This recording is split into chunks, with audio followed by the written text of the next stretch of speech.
لوگ بیٹھے ہوئے تھے، مجلس سجی ہوئی تھی، ہجوم عاشقاں تھا، کیف و سرور کی چھم چھم برکھا برس رہی تھی، انوار و تجلیات اتر رہے تھے، اور کیسی خوش نصیب مجلس تھی جس میں حضور خود تشریف لے آئے۔ تو آقا کریم نے ارشاد فرمایا، فقال ما اجلسکم، صحابہ تمہیں کس چیز نے بٹھایا ہے، کیوں بیٹھے ہو، مقصد جلوس کیا ہے، یہ جلسہ کاہے کا ہے، کیوں بیٹھے ہو؟ انہوں نے کہا آپ کی صورت میں ہمیں ہادی دیا، رہنما دیا، آپ کی صورت میں اپنی کرم نوازیوں کا چھم چھمی ہمارے اوپر نازل کیا، تو ہم اس پر اللہ کا شکرانہ ادا کرنے کی مجلس سجائے بیٹھے۔ یہ صدیوں قبل کی کہانی ہے، یہ مسجد نبوی کا صحن ہے، یہ شہر مدینہ ہے، یہ دور رسالت مآب صلی اللہ علیہ وآلہ وسلم ہے۔ یہ 14 صدیاں گزرنے کے بعد کوئی گھڑی ہوئی اور کوئی اپنی طرف سے بنائی ہوئی بات نہیں ہے، بلکہ یہ وہ دور ہے جس دور میں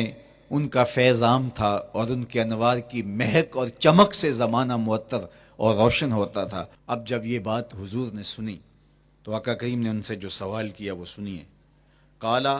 اللہ ما اجلسکم الا ذالک، اس پر تم اللہ کی قسم اٹھاتے ہو تم اسی لیے بیٹھے ہوئے ہو؟ تو انہوں نے کہا ہاں ہم اسی لیے بیٹھے ہوئے، ہمارے بیٹھنے کا کوئی اور مقصود نہیں۔ فرمایا میں نے تم سے جو حلف لیا ہے، قسم تم سے اٹھوائی ہے، تو یہ کسی تہمت کی بنیاد پر نہیں،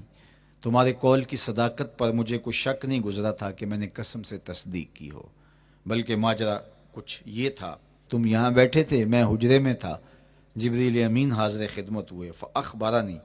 ان اللہ عز وجل یباہی بکم الملائکہ، انہوں نے مجھے کہا محبوب ذرا باہر تو نکل کے دیکھو، آپ کے غلاموں کے اس عمل پر اللہ فرشتوں میں ناز کر رہا ہے۔ وہ عمل کون سا تھا جس پہ رب رب ہو کے فرشتوں میں فخر کر رہا ہے، رب رب ہو کے فرشتوں میں ناز کر رہا ہے؟ وہ عمل یہ تھا کہ صحابہ مل بیٹھ کر کے اللہ کی حمد بول رہے تھے، اللہ سے دعائیں مانگ رہے تھے، اللہ کا شکر بجا لا رہے تھے۔ کس بات پر؟ کہ اس نے ہدایت اسلام عطا کی اور محمد عربی کی شکل میں ہادی و رہنما عطا کیا، اس پر وہ اللہ کا شکرانہ ادا کر رہے تھے۔ تو اس پر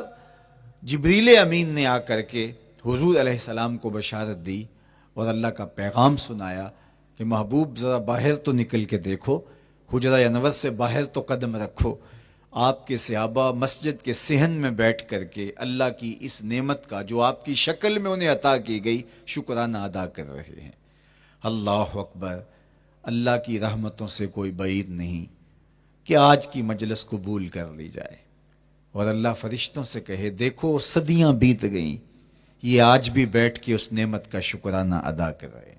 تم گواہ ہو جاؤ میں نے اپنے بندوں کی مغفرت فرما دی،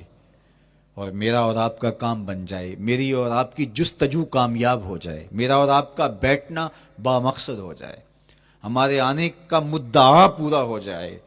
ہم جو چراغاں کر کے ماحول میں